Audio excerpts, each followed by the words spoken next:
Nagapangaagda ang Archdiocese of Haro sa pagupod sa mga aktibidad sang simbahan nga pagahiwaton para sa All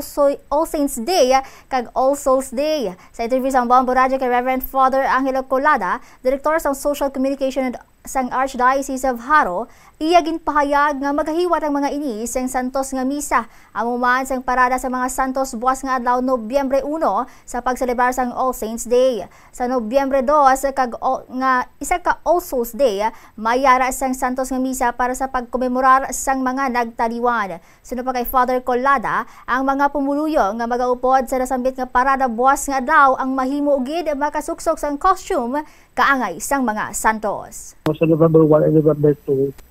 ang focus natin dili mismo wala sing liwan kundi ang mga santos nga misa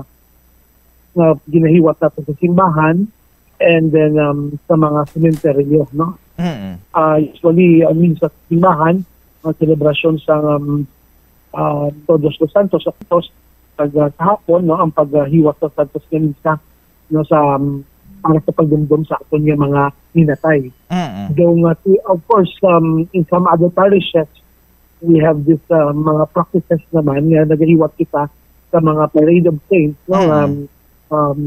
this past years, no, nangin madinalag man, no, sa mga parokya nga naghiwat sa sinima inisyatibo in order nga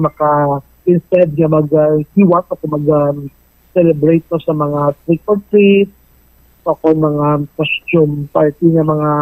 Halloween celebration nga mga makalahatlok o ginhiwa nila nga mag-suksok sa mga panapon sa mga santos para nga maghatag sing matutuod nga kahulugan para sa celebration. Nabatian ang pahayag ni Reverend Father Angelo Collada.